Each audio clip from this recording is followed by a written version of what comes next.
cross-party youth forum.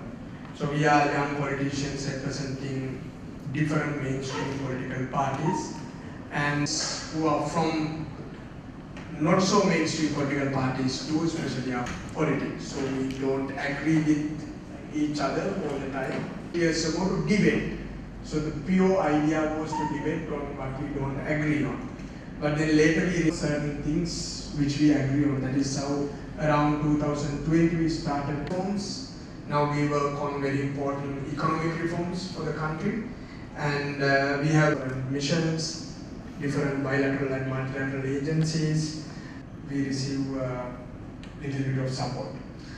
My name party, when you say the ruling party, it's a very difficult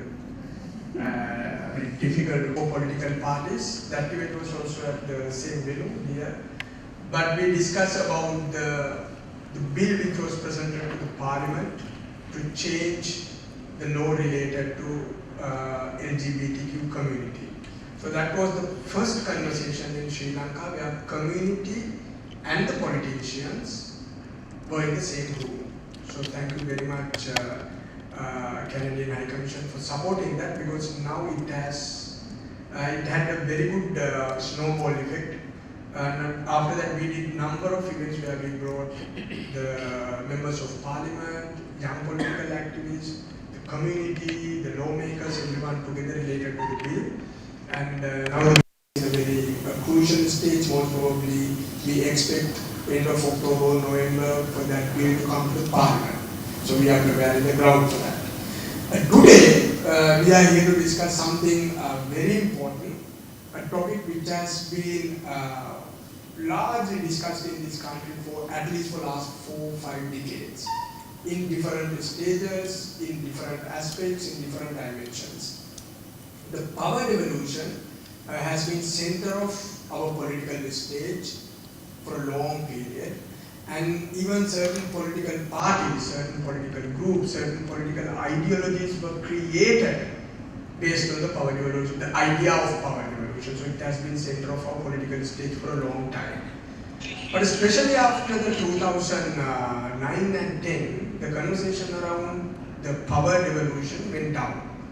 And especially the younger politicians, here we have young politicians representing different political parties here, we have debated on different things but not the power devolution. I can't remember we have debated on that even on television when we meet. We have never talked about the power devolution. But we all know, all the successive governments have always discussed about the power devolution and the economic power devolution. But unfortunately, because we don't discuss about the power devolution openly, we have missed the topic of economic power devolution too. So that is very unfortunate for young politicians like us. So that is why we decided to have a conversation around power devolution, but very much related to economics. And economics has been the center topic of our socio-political conversations today. So that is how we brought all these things together. Then we requested Canadian High Commission to support us with food plus an expert. So we usually try our best as Next Gen SL to bring experts to the table, because as Next Gen SL we know politics, but we are, in certain cases, we are lacking expertise on different topics. As example, day before yesterday, we had a fantastic conversation around SOE reforms. We brought politicians from different parties, but we brought an expert from Germany to talk about their experience. That happened day before yesterday. So we requested from Valerie from the Canadian High Commission. We asked whether you can help us with finding an expert on power devolution. Then we landed on Philip. Philip Gonzalez is coming all the way from Australia. Welcome to Sri Lanka. And my first question to Philip was not about power devolution, but I asked, do you play cricket? Because if you play cricket, we have a serious arrears with Australian cricket. No? But Philip's kindly said, I don't play cricket. I immediately welcome him. Okay, welcome to Sri Lanka. So Philip is the senior director for Indo-Pacific of Forum of Federations, and he was very kind enough to manage his time in between his travel to come here for 2-3 days and to work with us. This is the first event we are doing with Philip. Tomorrow we are meeting our friendly journalists, 10-15 of journalists, and tomorrow evening we are bringing again around 12-13 politicians from all the different parties, members of parliament, including few cabinet ministers to have a chat with him. Next MSL is facilitating 3 events with the kind support of our Canadian High Commission. So that is what is going to happen in the next 2-3 days. As you all know, we are more focused on the outcome of our conversations. The power devolution is a very debatable topic in Sri Lanka. So this is not about agreeing to anything, but what Next Generation want is to facilitate the conversation. So Philip is not an expert of Sri Lanka or Sri Lankan politics, so he is not here to teach us how to do the Sri Lankan politics or how to do the power devolution in Sri Lanka. But he is here to share his experience, especially from around the region and around the world about the power devolution. And then we invited an expert from Sri Lanka, Dr. Sujata Gamage. Most of you know her very well. She has been a very active socio-political intellectual in Sri Lanka. Now she is with Learn Asia. And she was kind enough to accept our invitation to come and facilitate and moderate the conversation. So we asked Dr. Sujata to give her thoughts too. She has been speaking about some of these critical topics for, I don't know, so many decades. So she will also give some inputs to the conversation. Then she will moderate the session. And there will be a Q&A session where you can ask questions, you can put Philip in trouble. So that's how we are going to do the event. So I would like to welcome you all to this evening. Thank you very much for joining us. We have our young politicians, diplomats, media, the civil societies, bilateral, multilateral organizations. Thank you very much for coming here. And most importantly, we want to welcome His Excellency the High Commissioner, Eric Walsh from the Canadian High Commission. So thank you very much for supporting and joining us in this evening. So I would like to welcome the High Commissioner to give us a few remarks. Then we will go to Philip.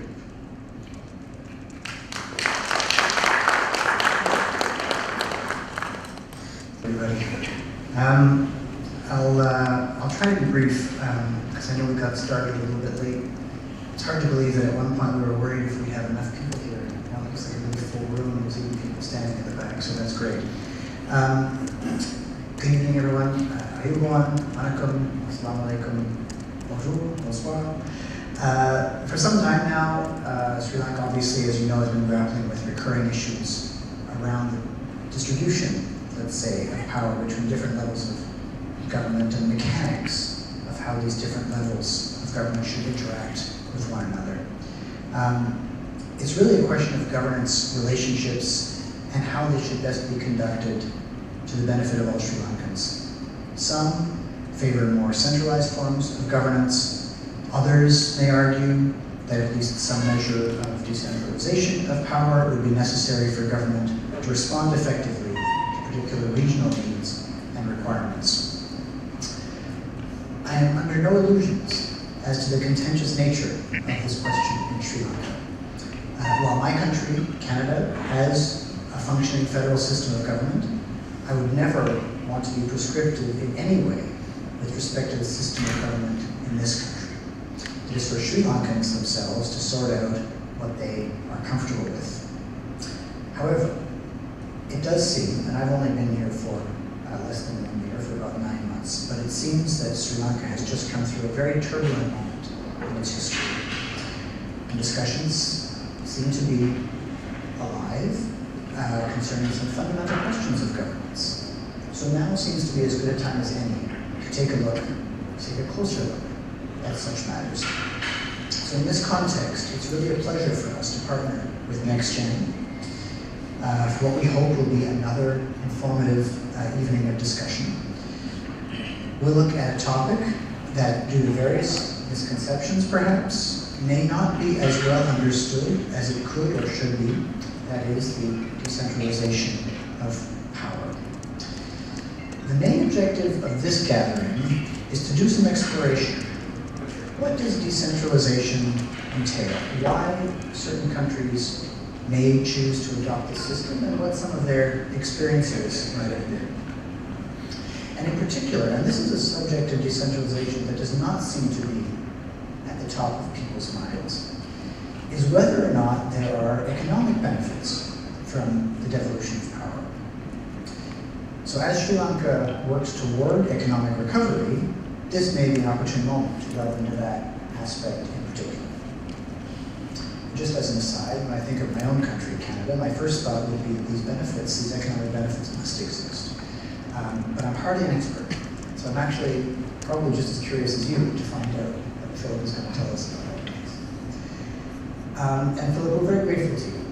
Philip Gonzalez, the Senior Director for the Indo-Pacific region of the Forum of Federations, for agreeing to share some of his insights on this topic with us and some case studies from relevant countries. Many of you may know the Forum of Federations is an international organization based in Ottawa, Canada, that develops and shares comparative expertise on the practice of federal and decentralized governance through a global network. It has chapters in many countries, including in Australia, where Philip is based. It is an organization that is headquartered in Canada, but it is not a Canadian organization, it's an international organization.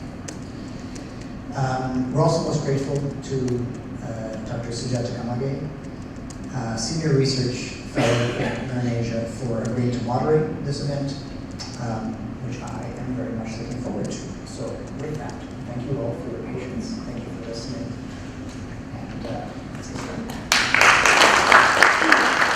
That's really good. My hope that I would sit in the back and just talk away and narrate a kind of movie for you, but that's not really the case today. So anyway, let's get back in. I think I have a friend who's moving the slides. Thank you so much. Although High Commissioner Walsh was kind enough to introduce the forum, I'll quickly do the spiel of the forum, which I think will help set the scene to a few things that should be not really housekeeping, but just important things to mention. Thanks very much. So the forum is a global presence working in over 40 countries. The organisation is globally recognised as the world's leading platform on applied multi-level governance. The forum supports democratic governance by creating and mobilising knowledge and enhancing capacity of decision makers. As a respected international partner, the forum works to strengthen governance capacity and service delivery. In doing so, it supports the development of inclusive, democratic and resilient government that meets the needs of citizens. So I just want to highlight that the forum is no way an advocacy organisation. Our core motto is learning from one another. And so that's the purpose of being here today. So I'm delighted today to be able to share some of experiences from around the world on issues of the potential economic benefits of decentralisation, as well as some of my own experiences working with governments and stakeholders as enabled them to embark on their own unique paths towards implementing a decentralised system. And let me just make a point of clarification early on. I'll get into a definition of what decentralisation is, but for the context of the conversation here in Sri Lanka, decentralisation should be thought of as devolution of power. So, thank you very much. If we go to the next slide, please. A bit more context. I have the privilege of working in over 10 countries, and the majority of my work these days takes place in the Philippines, Pakistan, Indonesia, and Nepal, who are all undertaking their own experiments and experience in moving towards a decentralised system. And I must say, the common issue that has been central to all of those experiences was a desire to find a better way. Confronted with the question of more of the same, or do we choose another path that they chose on a decentralised or devolved model of governance?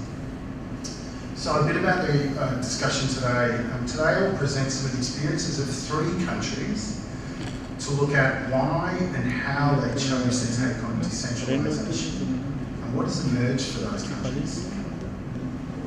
We'll conclude with some key observations and takeaways. But first, I'd like to begin with a definition of what is decentralisation, or as we should think of it in this case, definitions. Next slide, please. So the definition is, decentralisation or devolution is the transfer of a range of powers, responsibilities and resources from central government to subnational governments, which are states, provinces and local government units. These are legal entities elected by universal suffrage and have some degree of autonomy. In a decentralised or devolved system, subnational governments have their own representative and executive bodies, their own assets and administrative staff. Ideally, they can raise their own source revenues, such as taxes, fees and user charges, and manage their own budgets. Those last points are quite important, and we'll get into that a little bit later, but I think that's quite important. So if we can have the next slide, please. Okay, so what's all the fuss about? What are the virtues of devolved government? Well, let's begin. Comparative analysis of decentralised systems support the view that it has the capacity to provide more effective supply of local public goods and services. Decentralised systems are seen as being more responsive and accountable to citizenry, enabling government closer to people. Based on international research and experience, 3 compelling findings and motivations exist for decentralisation. The promotion of economic development, enhancing social cohesion, and improving social service delivery, which refers to its capacity to tailor services to needs of the local community, thus increasing support, efficiency and effectiveness. Next slide, please. Experiences and findings also favour decentralised or devolved systems for emerging and transitional economies because of its ability to cut red tape and waste associated with highly centralised, hierarchical public sector bureaucracies, tailor public goods and services to the requirements and preferences of local people, harness local diversity to foster innovation, increase democratisation by being more responsive to local needs. I think importantly and perhaps most compelling is the economic advantage and economic opportunity decentralisation serves to enhance economic growth. If we think of its ability to promote social, small to medium enterprises in local and regional settings, this is the point of it all. So the takeaway here is that decentralisation is positively related to growth for its ability to mobilise local capital stock and local human capital. That seems like a really sort of bureaucratic way to talk about people. It helps motivate people in their local communities to do what it is that they are good at doing. That's the whole point of it. But it's important to say that it is no silver bullet. Any move takes political will, commitment and substantial effort. So this next section, the next slide please, is where we looked at how it's played out in 3 country experiences. And I think you'll find them quite interesting, or at least I hope you do. So let's start with an interesting one. Let's start with Indonesia. There's quite a lot to get through, but we'll do our best. In Indonesia, there was a very bold decision that was taken to adopt decentralisation at high speed. A response to the Suharto years and demands to bring government closer to the people. And this is a theme you'll hear more and more. The world's most ambitious decentralised effort to date, the Reformasi or Big Bang, was an effort to end much protest against the Indonesian state. Back in 1998, when this process began, East Timor had separated, Aceh and Papua seeking the same. De facto civil war in 2 other provinces in Indonesia as well. That's the context of why they made this decision. The rationale for decentralisation was that local decision making would drive better services for people and in turn support social cohesion. Since the start of reforms in the late 1990s, Indonesia has implemented an ambitious decentralisation policy to foster regional development from below by giving subnational government powers and autonomy to determine policy more responsive to local needs. So what's emerged since that bold experiment? I think it was for them. And so what's emerged? To date, decentralisation in Indonesia has achieved much. Data points to the positive impact of decentralisation on regional economic services and growth. Most indicators of state capacity regarding the delivery of public services improved under decentralisation. Progress linked to the increase in the quality of public administration at the local level in priority sectors, health, education and infrastructure development. These 3 areas are often the basis of local or provincial movement in terms of providing better services. But it's important to point out that it's been an ongoing capacity development, capacity building process, now over 20 years old. It evolved in 3 stages: the Big Bang, consolidation, and now institutionalisation. It's important to note that one of the issues with taking on decentralisation is it's not an easy process. So in the Big Bang, the rapid transition had an adverse impact on a few regions. But in the Indonesian case, it was simply a matter of deciding to go because there was no alternative. After several adjustments and improvements, decentralised practices in Indonesia began to show positive outcomes, demonstrated by the decline in regional disparity. A few key features of the Indonesian experience may be useful to think about. It engendered an institutional rearrangement which has become a crucial aspect of resolving regional disparity, regional issues. National government has played a guiding hand as well as coordination and intergovernmental cooperation, which made the difference in Indonesia. So a key point here is that there were disparities and gaps in local capacity in the early phase, which are more than evident. And it's true that this is true of decentralisation in general, but it does take time and coordination in areas that require more support. But this is a matter for the national government where it can be very useful in having that guiding hand. So if we go to the next slide, please, we're going to talk about Scotland.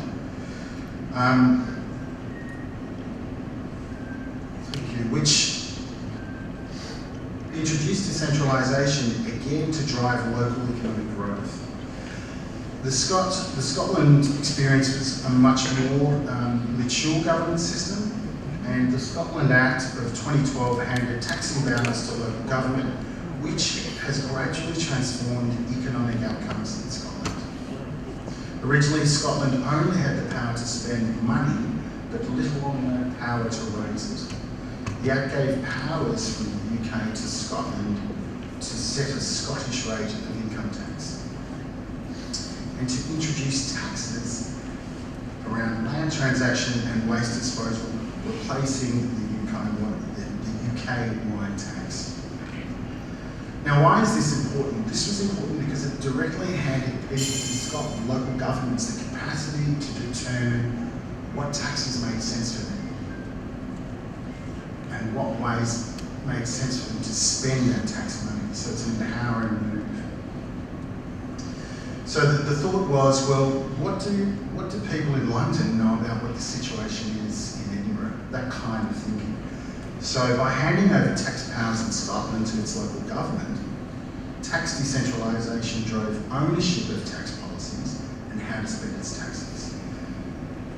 By trusting local government in Scotland to raise and spend its own tax revenue, we saw better collection of taxes, better spending of that revenue, and as a result, increased public satisfaction with government. So if you can imagine, people were actually happy to pay their taxes in Scotland because they knew where money was being spent. So I think that was quite a miracle, really. In short, tax decentralisation gave the responsibility to design their own tax base and how to spend the money. This created more effective policy, as powers to make your own decisions makes better economic managers. The combination of responsibility and inclusiveness promotes better policy. So the takeaway here is that tax decentralisation, which simply put is handing tax powers to local people, evidence in history shows makes better economic managers of local government. This is often an argument that you'll hear from officials at whatever level where they say, oh, we can't hand over these powers. They just won't know how to spend the money. But that's not true. I mean, you never learn how to do something unless you actually take it on. Now, the reason for this is simple. This is because local government understands the economic base of their specific area and in turn where to spend money. All of this translates into satisfied local community who see their money being spent in ways that make sense to them.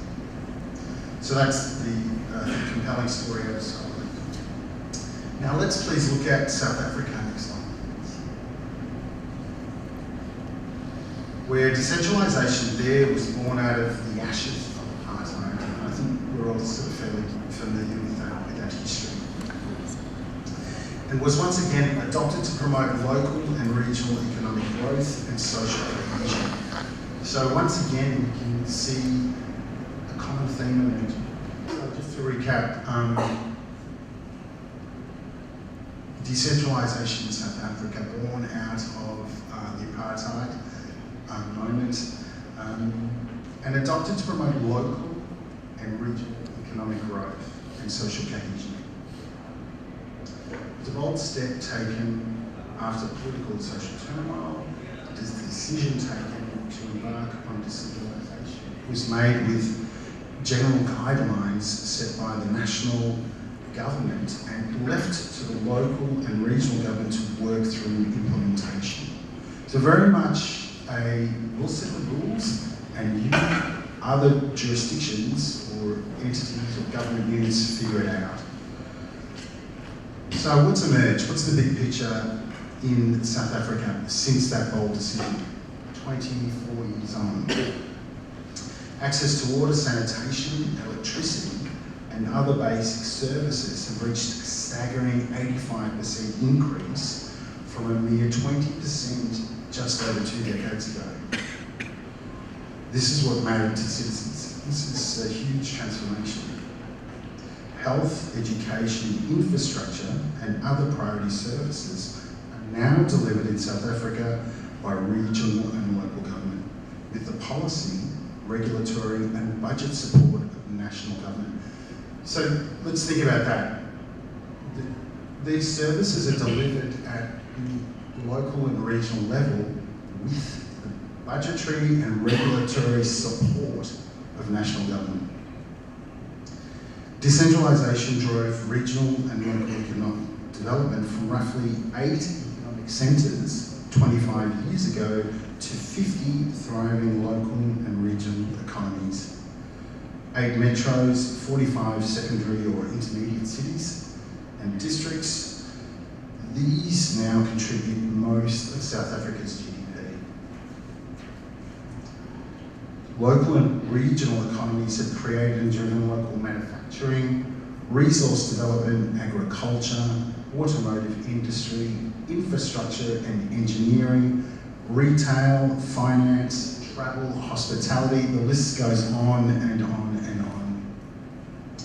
Districts like Ilembe in KwaZulu-Natal, I don't know if I said that right, had little over 20 years ago, and now have booming sectors in agriculture, logistics, travel and hospitality, those things I just mentioned. All created by regional and local initiative, purpose-driven policies, strategies and governance frameworks. Of course, it's true that there have been failures in South Africa, but creating 50 strong regional and local economies that are the bedrock of its GDP has been a major success. So the takeaway here in South Africa is that decentralisation empowered the knowledge, skills and experience of local human capital, now driving economic growth in South Africa. Next slide, please. So let's start to bring this all together and consider some main points that we can draw from these global experiences in decentralisation. I think one of the first few points is subnational governments play an important role in delivering economic development outcomes which directly impact people's daily lives. Hands-on decision-making drives growth. Revitalising regional and local economies, or beginning to start these as economic engines, is probably the most important local government function that has emerged from decentralisation processes in all historic efforts. Decentralisation allows each local area to find and focus on their own, often unique, local competitive advantage. So it's up to them to best consider, what do we have that's unique? How can we build and monetize those into productive economic sectors? Evidence points to the economic fact that including women and other local actors in decision-making processes has direct economic benefits. These groups are economic engines. Empowered, they will deliver fiscal and social benefits. This is not something that can happen, I think, when national government people are just thinking about what might be useful. It really has to happen at the local level. Next slide, please. Investment, business retention and expansion is best facilitated and managed at the regional and local level. This is an experience that we've seen in Indonesia and South Africa. Because of the ease of accessibility, speed, efficiency within a framework created by the national government, this has clearly been the case in all decentralisation experiences. As I said, as we look at South Africa, I think that was one of the most incredible transformations. To achieve this requires incentive-based policies, strategies, which centralisation naturally cannot foster. Not possible with a one-size-fits-all approach. Inclusive or tailored policy design and local implementation will support greater chances of economic success. We've seen this in almost every case. We've seen that in Scotland, we've seen this in Indonesia, and we've seen this in South Africa.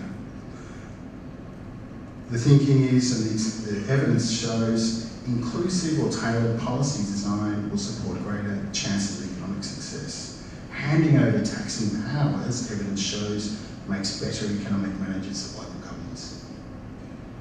So finally, let's conclude with some important considerations and key takeaways. Political support and commitment for decentralisation is fundamental to success. We've seen this again in South Africa, Scotland, and Indonesia, but we also see it in the Philippines and in other examples.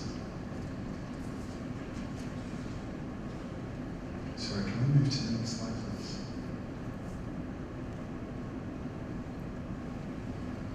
Thanks. Sequencing is important. There are many roads in achieving economic growth through decentralisation. As I said, there is no one size fits all. We hear this term a lot, but it's actually true. Central government can support incrementally devolving functions to support subnational government once they assume greater institutional quality, or as has been done in many, Like the Indonesians, we can see a big bang in handing over power. What is crucial in approach is to actually allocate powers and autonomy. That is essential, and in all cases, success in decentralisation was only possible through that decision. National government, of course, has a guiding hand in this process, but this is where they're really important in monitoring and evaluation, and it plays a large part of the role of success. Institutions are crucial as well. I think in most examples, intergovernmental cooperation was essential to building an effective decentralised system. What does that mean? It's a simple matter of governments need to talk to one another so that they can understand what they're doing. This is a simple means of holding regular and consistent meetings between levels of government. This helps to build trust and collaboration, which then, of course, starts to build a culture of coordination and collaboration, which we've seen develop in all of those systems that have been successful. Any governance system has challenges in its administrators and officials, and it's once they work together which prove most successful. There are many global examples of the economic possibility of decentralisation, not without challenges, but which do provide economic opportunity. Decentralisation is a process that will be successful, but it does take time to bear fruit. So thank you very much for your attention. Appreciate it. Thank you. Bang. It was, well, let me talk about that a little later. And, if you look at the impact of that, I see it in three parts. One is the politically sensitive issues. Those are about the land issues. There are, in the constitutional amendment, there are three parts that detail out law and order issues, land issues, and education. And I think for the last, from 97, 2017, more than 30 years, we've been grappling, arguing, counter-arguments about the land issue and the police powers issue. The other two parts, actually in your presentation you gave three parts to decentralization and they kind of overlap. Other three, the second one is about services. Education is fully devolved. Health is fully devolved except for what we call teaching hospitals, which need associated with the universities. Social services, fully devolved. Okay, so many. And there are so many things the provinces could have done, which I call the low-hanging fruit. Taking that, we have not talked about those. We have not done anything. In education, you still have the Minister of Education writing circulars addressed to the Provincial Director of Education, Zonal Director of Education, Divisional Director of Education, Principal. They don't have to. I mean, those circulars they go against the Constitution, right? But people don't seem to notice that. Education, the Northern Province, and all the provinces could have done so much. But these are low-hanging fruits. We haven't used it. This is the second part. The third part is economic development. I don't know, we have not even touched on that. And economic development is really crucial at this time. We've had, as everybody know, as we all experience, we had a meltdown, economic meltdown last year. We defaulted on our loans because our foreign reserves are down to zero. And nobody would give us letters of credit. There were we couldn't buy fuel, there were fuel lines. And now we are trying to get back to our economic fundamentals right. To reduce government expenditure, increase government expenses, income, and make sure that people don't fall through the cracks. So we are trying to get our economic fundamentals right. But that's just fundamentals. We need more dollars. We need more local economic development. The government needs more taxes. Can the central government do all that by itself? No. The provinces have to be partners, and we have not even started that conversation. But the public services, we have that we have not taken into account, used that. Economic development, we haven't even thought about that. So let me, to start I will ask one question. I have a lot of questions, but I'll just ask one question and start from there. And I think your choice of countries are really appropriate. I just did a quick search. Scotland, 5.4 million, maybe 6 million now, population. South Africa, 59 million, and Indonesia, 275 million. Sri Lanka, we are 22 million now, right? Again, 22. So I think that is a good choice as well.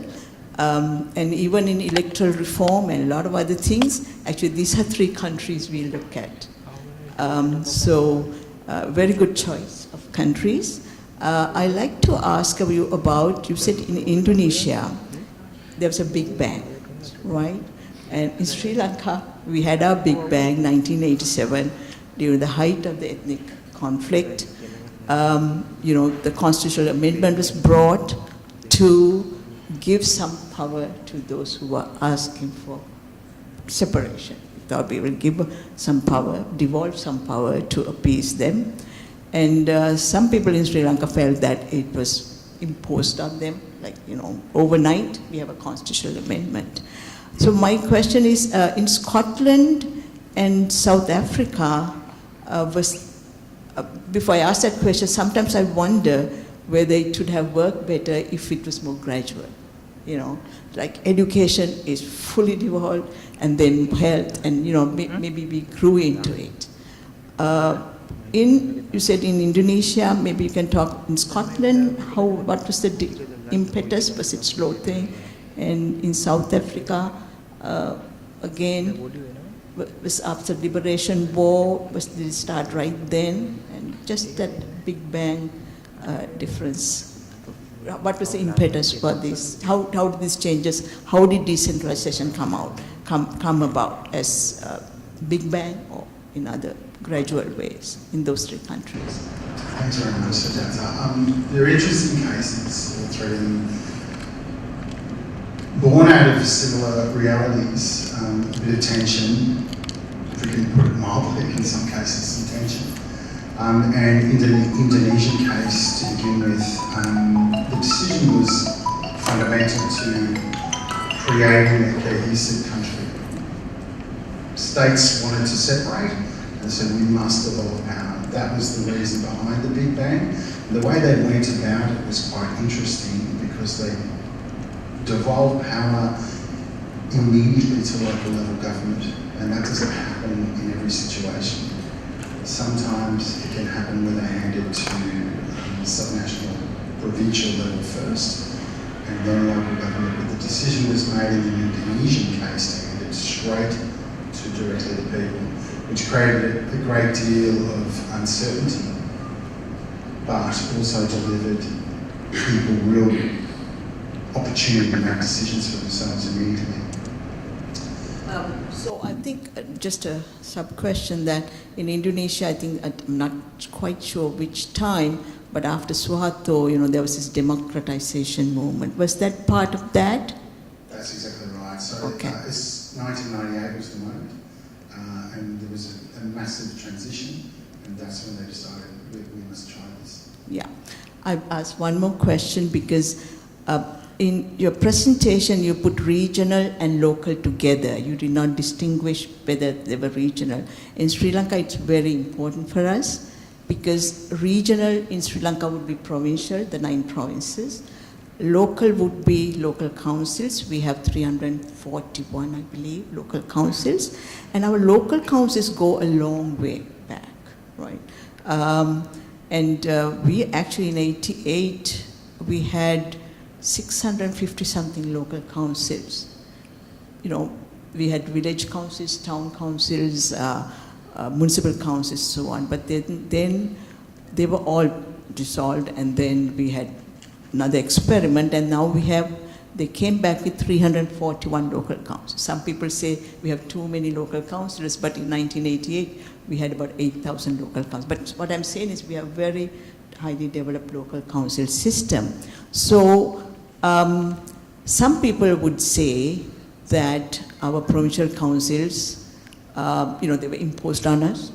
They are, white elephants. For the record, I don't believe that. I think the contrary, even for education, I think that we really need to, the provincial councils are really important for education, which is an area my expertise is in.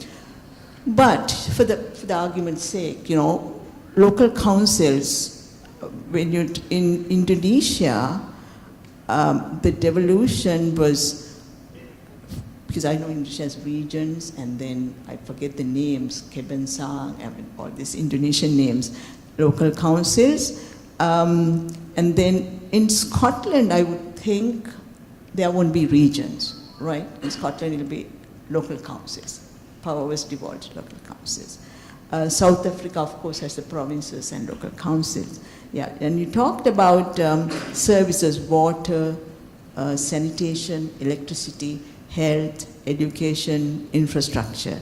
So, if you take Indonesia, sort of how they are regionally, there's a separation of those services. Regionally, what parts are devolved to the regions and what parts are devolved to the local councils. If you take, I'm saying, water, sanitation, electricity, health, education, infrastructure. Is that distinction between what kind of things do you devolve to the regions and what kind of things do you devolve to the local council? Maybe take one example. Sure, I have lists of powers in Indonesia as well. There's current list. There's a list of powers unique to each different level or sphere or jurisdiction. So that's the case, and I kind of missed your question. Yeah, no. What I'm saying is, when you devolve to the, how much do you devolve to the region, and then how much to the local councils?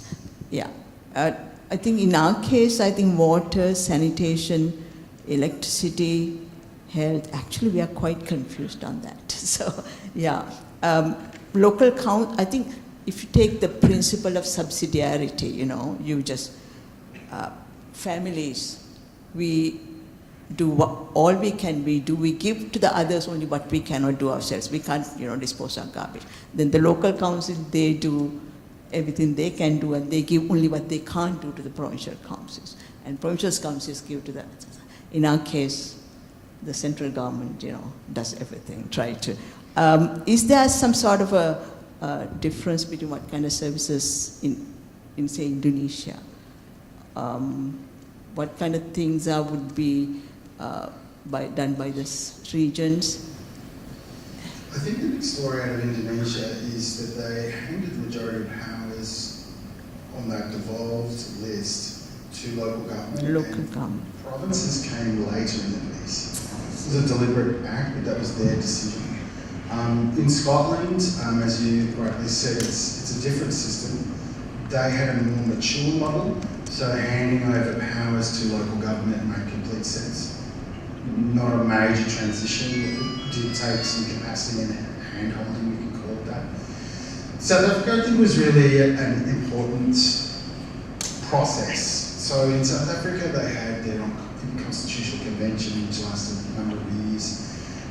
But they also established, and I think this is fundamental to their success, I think probably the most detailed intergovernmental mechanism and budgeting process that currently exists. So what does that mean? So national government and provincial government and local government have their powers, but the coordination system is one that's very detailed and has stood the test of time.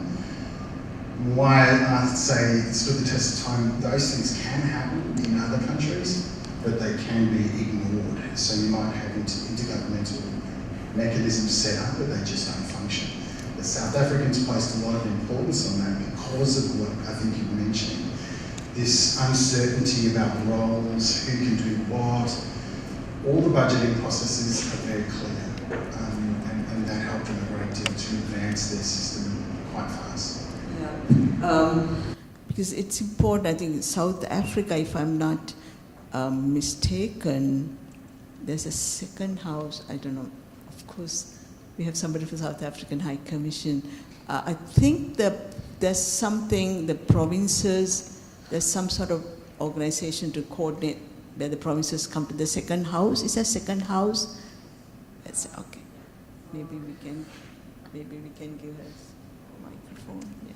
Didn't know we had a South African. Yeah, That's pretty because good. I Let's know see we on the have. spot now. Yeah. No, that shall we ask her? Yeah, just. Yeah. Would you like to say? Yeah. Yeah, we need you to give your microphone, please. Yeah, we'll give her. So we have the National Assembly, which is essentially Parliament. Then you have the National Council of Provinces, where then you'd have the provincial representation, I guess, functioning in that space, and then that kind of like determines, it filters down the policies that are developed by national government, and then everything essentially trickles down to the municipalities, where the municipalities would be more specific and more direct and try to operate towards developing those specific communities that they cover. Yeah. So the National Council of Provinces, it's like a second house. You have the Parliament and you have the National Council of Provinces. Okay, excellent. Yeah. Do these countries, because this is something in Sri Lanka we've been talking about constitution changes. We don't have a second house. The second houses are usually to bring the provincial, the regional authorities together. So I think we learned about South Africa. I think in Indonesia, do they have something like that? Would you be aware of that? Yeah. Yeah, I think most systems have a number of bodies that exist. I don't know if they all talk to each other, but I think that's been one of the challenges. So we talked about the three phases in Indonesia, the Big Bang, the consolidation, and the consolidation was about we've made the decision, we're not rolling back because there was a lot of pushback on those early days. And now it's about institutionalisation, and that's where they're now starting to work through the intergovernmental arrangements that I think the South Africans have done so well. Doesn't mean they all work swimmingly, but the infrastructure is there, and they do put a lot of emphasis. Yeah, actually I asked too many questions. I have more, but I'd like to throw some questions, give the audience a chance to, if you have a question, please raise your hand. We'll get you a microphone. Yes. Yeah. Microphone, please. Can you please give? I think we can exchange and, yeah, okay. We have, yeah. In Sri Lanka, I would think that we already have local government, municipalities and so forth. But if we, give more power to them, that's going to be more corruption and more opportunities for politicians to line their pockets. So first and foremost, before doing anything, we have to address the fact of corruption in our country. We have to. If we don't, then we are just experimenting and giving more opportunity to more people to line their pockets, and less will get done for the majority of the people. That's my thinking. So first and foremost, we have to correct our corruption and bribery. Because I can tell you, I have experienced it personally, from the peon up to the top. So unless you give the peon a bribe, your file doesn't get put on the table. And I have seen it myself. And I'm telling you, if this country has to progress, we have to get discipline first. Discipline from the bottom. Even if you stand in a line, in a queue anywhere, we observe the distance that we are supposed to observe these days because of the different diseases that we have to confront. Yeah. But when you're standing in line, people just cut in front of you. Right. And all I tell them is, look, get back to the line. Right. You don't have any discipline. If we talk in Sinhala, we say, Vinayane. Okay, you have to, I said, don't scold the government. Just make sure we correct ourselves. Yeah. Thank you, ma'am. I think you're raising two issues here. One is, whether we, right now we have, with centralization, we have to worry about corruption at one center. Are we, when you decentralize, are we going to have more opportunities for corruption? And the second one is, of course, our attitudes and how we are as a people. So let's focus on the first question. That's an interesting take. Thank you. A decentralised model, but it's all about the decisions, and I'm being a bit flippant, but it doesn't necessarily have to be the case. I think the important thing to think about is discipline doesn't come. You have to actually create institutions that will monitor what goes on. There will always be corruption. I come from Australia, some would argue a fairly mature multi-level system. They've just now introduced an independent commission that monitors these things because the last government, in the lead up to the big elections, gave out all kinds of money, pork barrelling, which means, your sporting club needs a new stamp. We'll build you that. So look, it's always going to be the case, but unfortunately, because people are people, but you do build institutions that can monitor. The other important thing is the democratic process, to have elections to vote corruption out, but I think it's about building institutions. So,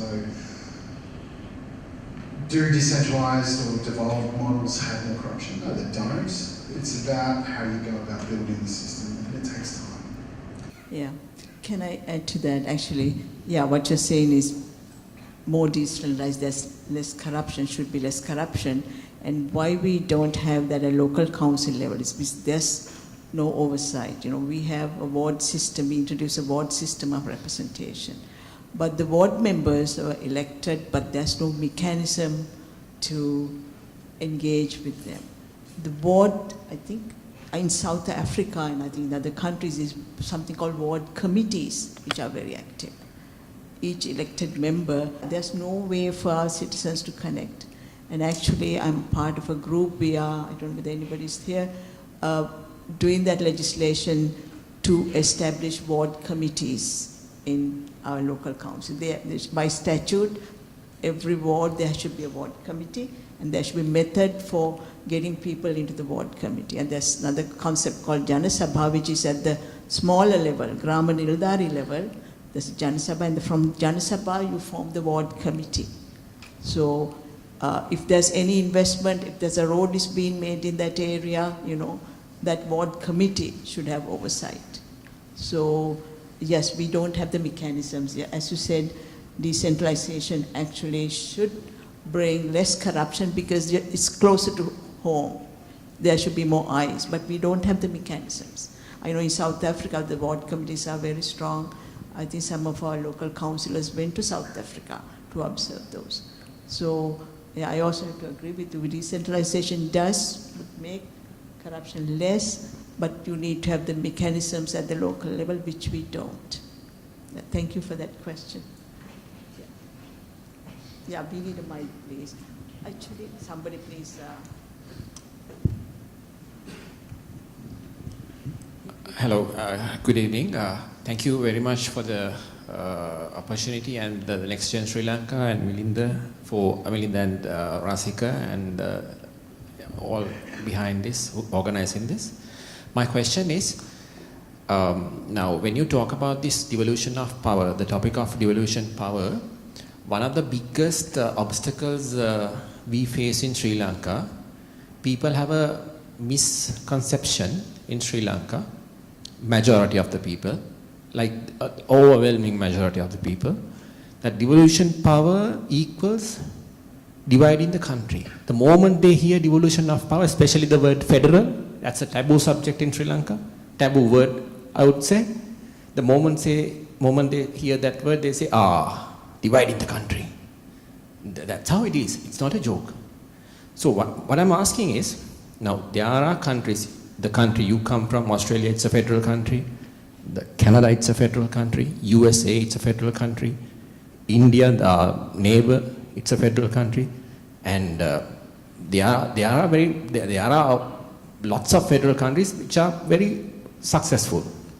But the thing is, the moment you put this subject on a table, there are lots of opposition coming from different segments in the society, especially religious groups.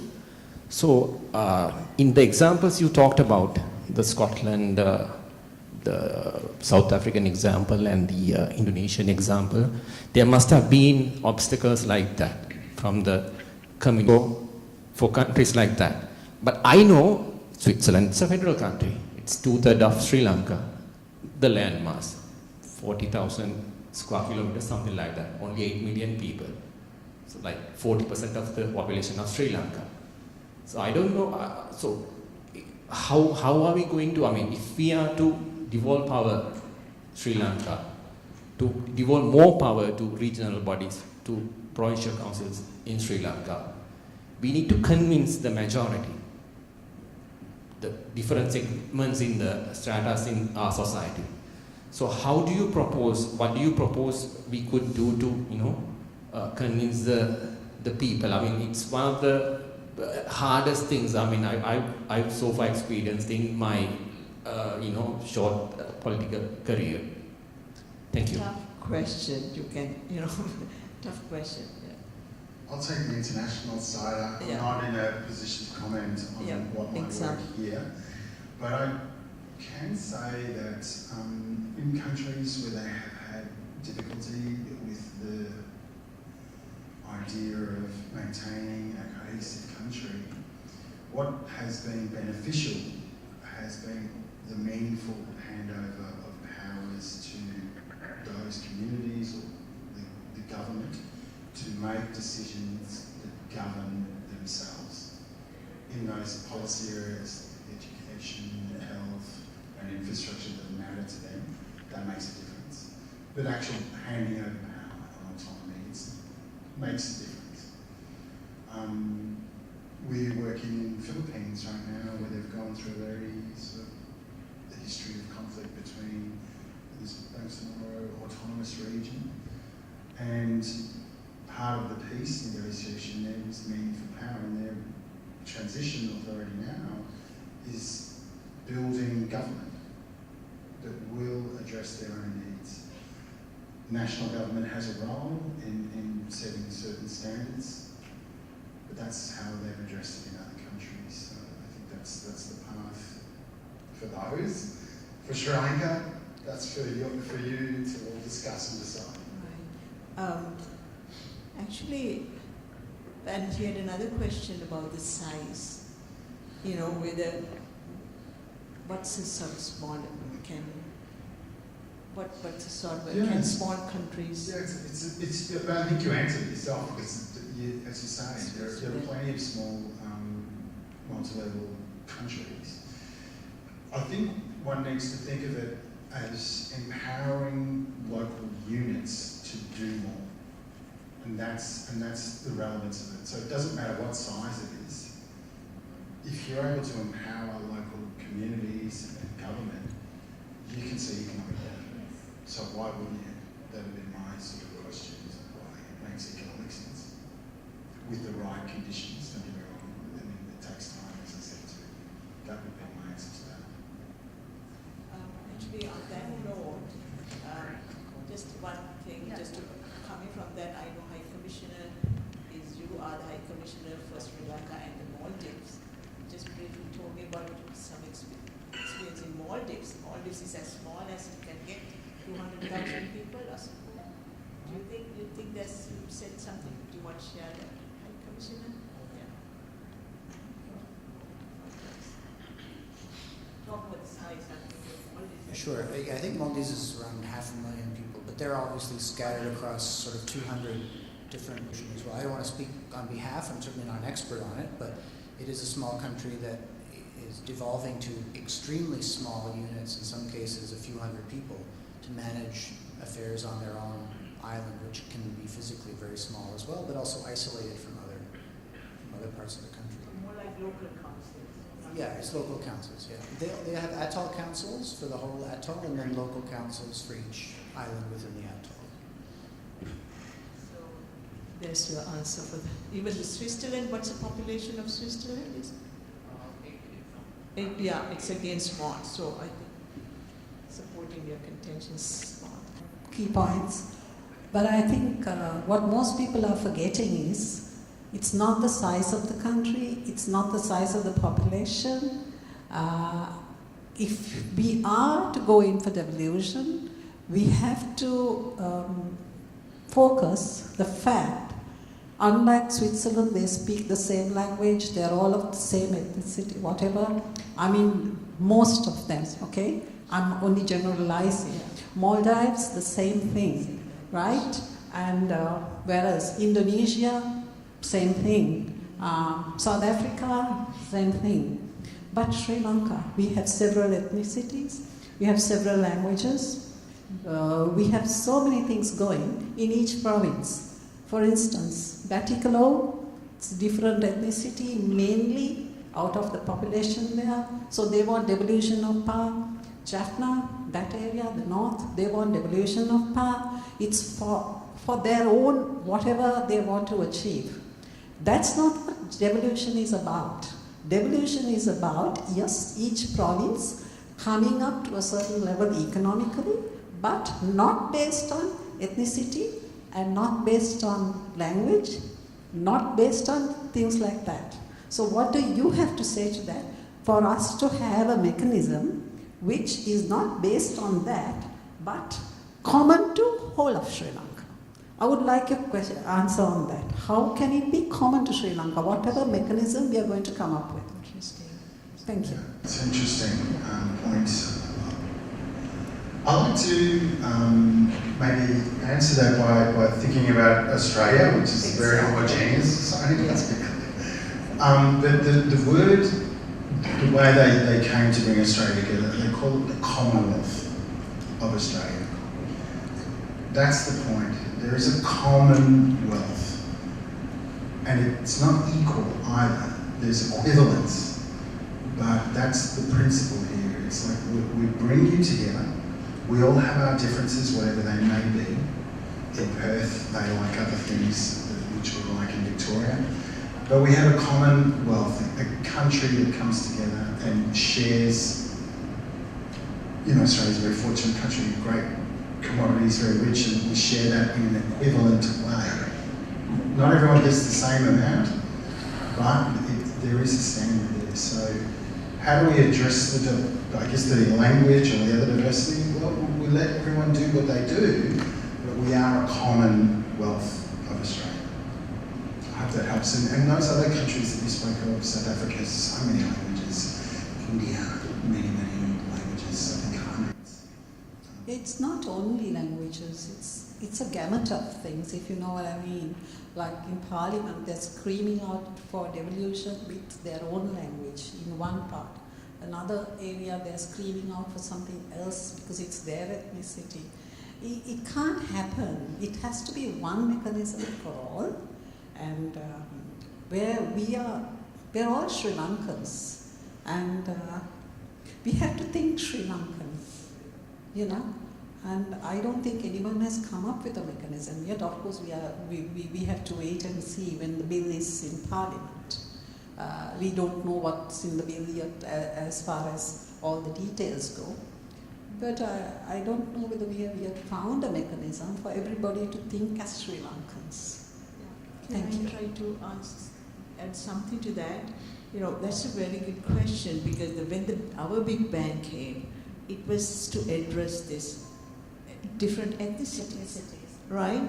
But now we have to take attention away from that and see we have 9 provinces. Yes. And that's why we are about economic development, you know, because these are different provinces. They bring, the south is different, tourism, center is different, so that how can they develop their, you know, strengths, how they can work to their strengths. But our Big Bang came as a solution to a language problem. I believe it's a very important issue. Because I don't think in Indonesia the Big Bang did not come as a solution to an ethnic problem. That much. I think it's a very important question. I've lived in Australia. I'm an Australian citizen, actually. I'm a dual citizen. I've lived in Australia for nearly 20 years.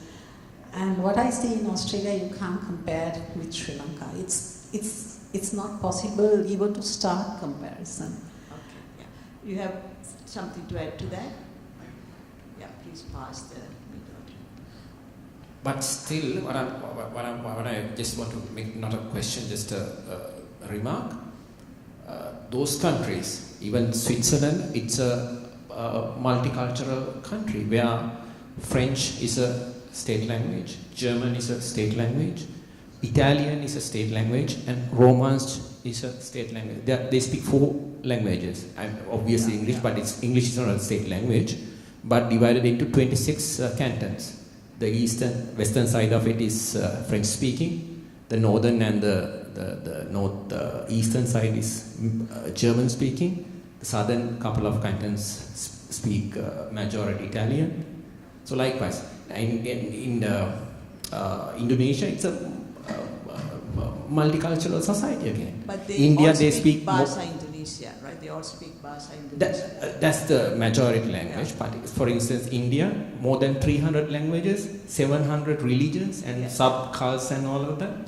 No, but the question she asked is, you know, if that's an impetus for devolution, you know, that should not be. The impetus for devolution should be something else.